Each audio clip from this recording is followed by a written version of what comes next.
अमेरिकी राष्ट्रपति Donald Trump के विरोधी उनके बारे में कहते हैं कि ट्रंप की नीति ट्रंप के मूड और टीवी पर चल रही खबरों से तय होती है। किसी की सलाह या विशेषज्ञों की राय से तो वो आदमी चलता ही नहीं। तो क्या ये मान लिया जाए कि इसी फॉर्मूले के तहत ट्रंप अब युद्ध को लंबा खींचने का प्लान कर रहे हैं? क्योंकि जब तक ईरान का युद्ध चलेगा, हॉर्मुज पर तेल अटकेगा, तभी अमेरिका और वेनेजुएला का तेल बिकेगा। मैं पूरा गणित आज आपको समझा दूंगी। अगर दुनिया भर के देश गल्फ देशों और रूस से तेल खरीदते रहेंगे तो पता आपको क्या होगा?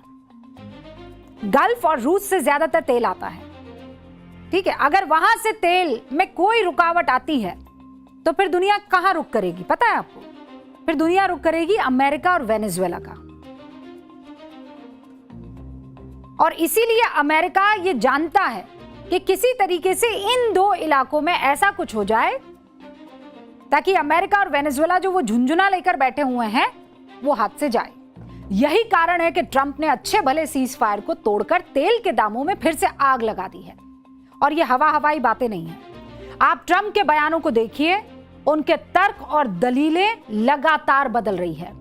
पहला तर्क क्या दिया था जब ईरान पर इन्होंने अटैक किया था? तो याद है, पहला तर्क ये दिया था कि परमाणु हथियार बना रहा है ईरान, इसीलिए युद्ध जरूरी है ना।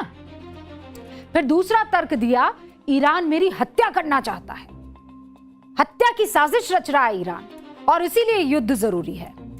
ठीक है, दूसरा तर्क। अब तीसरा तर्क, स्ट्रेट ऑफ हॉर्मुज की सुरक्षा करना बहुत इंपॉर्टेंट है, इसीलिए युद्ध करना जरूरी है। अब ये नया तीसरा तर्क आ गया है, यानी ईरान युद्ध पर सीजफायर करना ट्रंप का ढकोसला था, क्योंकि जब जब युद्ध चलता है तब तब अमेरिका का तेल एक्सपोर्ट बढ़ता है। अब आप मुझे बताइए कि इस युद्ध को रोकने में किसका नुकसान है?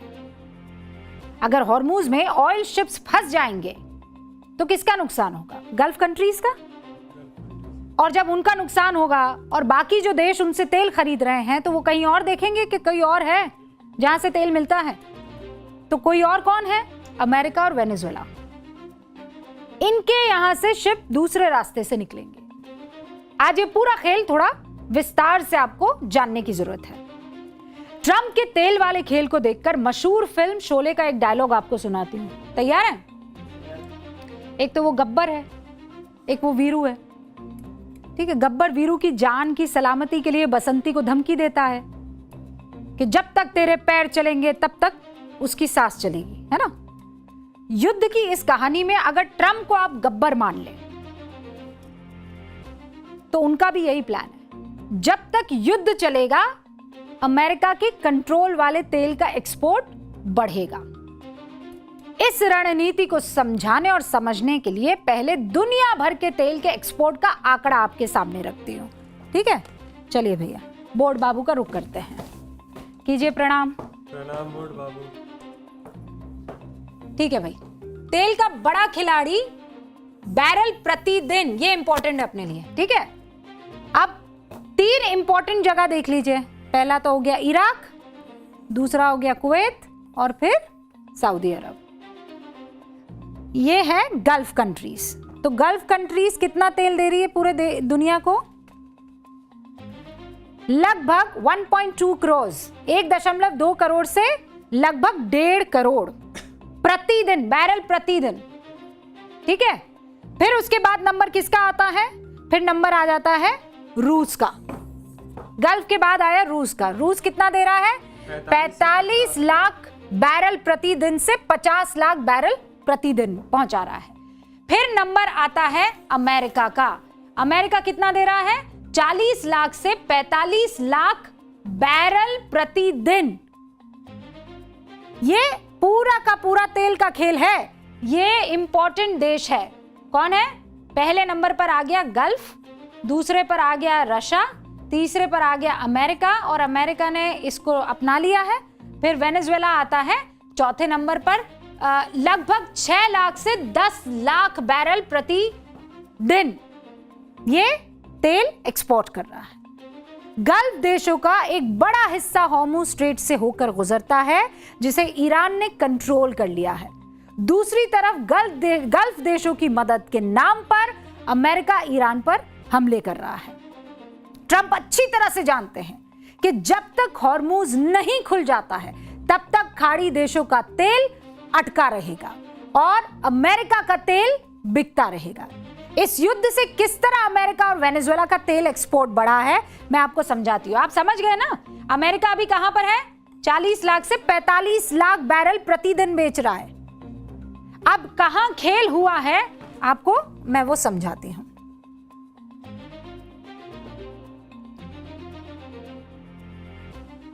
अब ये आ गया नोटपैड। अब तेल का खेल क्या है उसे समझिए आप।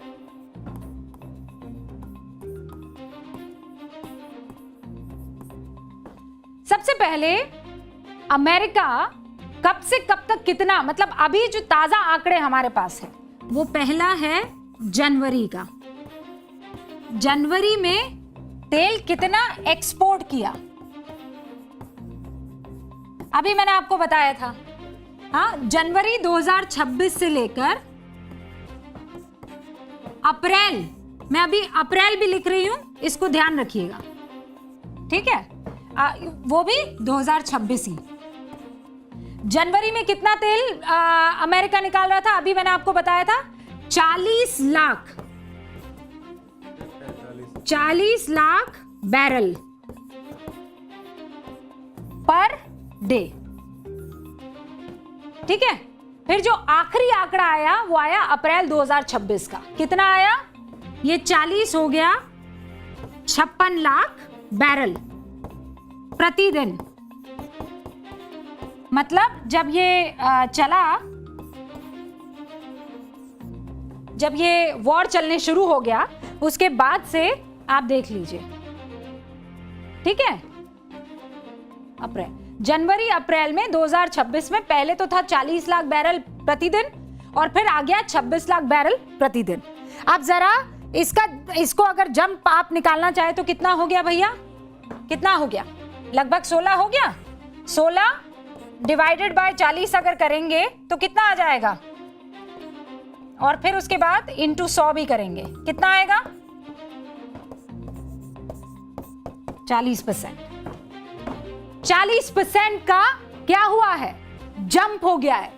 जो तेल कभी 40 लाख बैरल प्रतिदिन बेचता था अमेरिका, वो अप्रैल में हो गया 56। ये तो और आगे जाएगा, अप्रैल तक का ही अपने पास आंकड़ा है।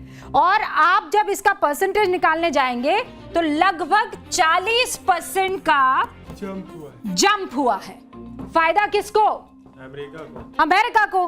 तो अमेरिका क्या चाहेगा भाई? यहां इतना ही टाइम में अगर इतना जंप आ गया है तो वो तो चाहेगा ना कि खेल लगातार चलता रहे, झूठ बोल के यूज करता रहे। हाँ, तो आप जितना कोशिश कर लीजिए, जितने एमओयू साइन कर लीजिए, ये ट्रंप बाबा जो हैं इनको एक बढ़िया मौका मिल गया है कि कैसे अपने यहां इजाफा किया जाए तेल को एक्सपोर्ट करने का। और ऐसा ही कुछ अमेरिका करता हुआ दिखाई दे रहा है। अब आप बताइए, जब इस जंग से अमेरिका और वेनेजुएला दोनों हाथों से माल बटोर रहे हैं तो इस युद्ध को रुकवाना चाहिए या चलते रहना चाहिए? भले ही इस युद्ध की वजह से गल्फ देशों को नुकसान हो रहा हो, उन बेचारों का सच में तेल निकल गया हो, लेकिन दूसरी तरफ अमेरिका और उसके कब्जे वाला वेनेजुएला क्या कर रहा है? माल छाप रहा है। और ऐसा पहली बार नहीं है जब अमेरिका ने ईरान का इस्तेमाल करके तेल का पूरा खेल रचा हो। मैं आपको इतिहास में ले चलूं। ईरान के तेल की लड़ाई करीब 125 साल से चलती आ रही है। कितने साल? 125 साल। पहला किरदार ब्रिटेन था, फिर हुई अमेरिका की एंट्री। आज आपको तेल की दुश्मनी वाला इतिहास बताती हूं। इसकी शुरुआत हुई थी 1901 में। ब्रिटिश नागरिक विलियम नॉक्स डर्सी, ये जो कहानी है ये आपको समझा देगी। विलियम नॉक्स डार्सी ईरान के शाह से 60 साल का तेल खोजने का अधिकार ले लेते हैं। 1908 में ईरान में पहली बार बड़े पैमाने पर तेल की खोज होती है। फिर 1909 में Anglo Persian oil company APOC की स्थापना होती है। 1914 में इस कंपनी में ब्रिटिश सरकार 51% हिस्सेदारी खरीद देती है। इसके बाद ईरान के लोगों में इस बात का विरोध होता है उनके तेल पर ब्रिटेन कमाई कैसे कर रहा है। फिर 1940 के दशक में ईरान में जो तेल को लेकर राष्ट्रवादी आंदोलन होता है वो बढ़ता चला जाता है। 51 में प्रधानमंत्री मोहम्मद मोसद्देक ने national Iranian oil company NIOC बनाई। इससे नाराज होकर ब्रिटेन ने अमेरिका की मदद मांगी। 53 में अमेरिका ने मोसद्देक सरकार को हटाने का एक प्लान बनाया, षड्यंत्र। अगस्त 1953 में मोसद्देक सरकार को हटाकर मोहम्मद रेजा पहलवी को सत्ता पर काबिज कर दिया। इसके बदले में 1954 में अमेरिका ईरान के तेल में 40% का पार्टनर बन जाता है। करीब 1978 तक अमेरिका ईरान के तेल पर मुनाफा कमाता है और इसके बाद 1979 में ईरान में इस्लामिक क्रांति आती है। अमेरिका को ईरान छोड़कर जाना पड़ता है। हालांकि उसके बाद बहुत सारे ह्यूमन राइट्स को लेकर दुनिया भर में बड़े बड़े आर्टिकल छपे, लेकिन जो पूरा तेल का खेल था वो आज समझ गए हों।